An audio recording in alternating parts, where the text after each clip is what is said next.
great to look forward to your new job, but don't leave behind the mess. Here's my checklist of things to address regarding your old employer. The first thing to address is your old 401k. So technically you can leave it where it is, but it gets to be difficult to keep track of if you have your old 401ks and all the different employers that you had. And then also from an investment standpoint, if you have your investment strategy, it's difficult to implement that if you have your investments spread out among all these different accounts. The two main options is either to roll it into your new 401k at your new employer or to roll it into an IRA.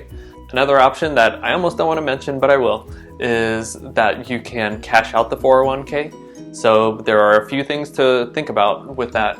One, that any portion that hasn't been taxed, you will realize the taxes on that.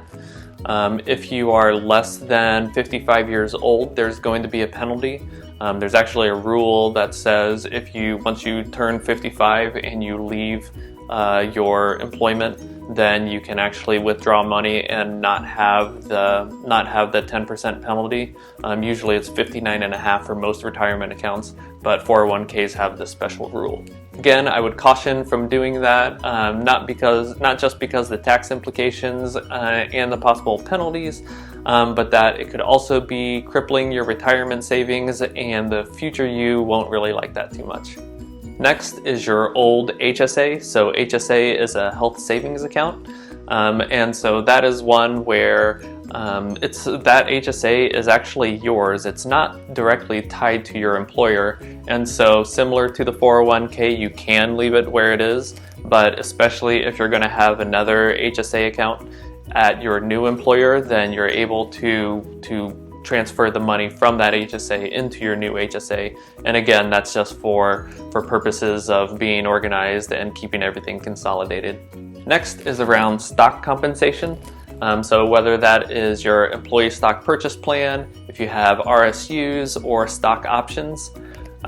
So first, whenever it comes to any unvested stock, then you can wave goodbye to that because that unvested portion gets forfeited back to your employer. But as far as the vested portion goes, if it's RSUs, then those are yours, and so you need to make sure to keep track of that. And if you have any vested stock options, then there's a time limit for you to exercise those options, and usually that's around 3 months.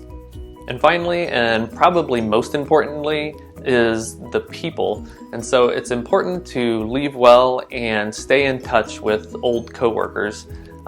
You don't know what the future is going to hold, and so it's very possible that a future opportunity is going to be opened up because of someone that you used to work with. So just make sure to not burn any bridges.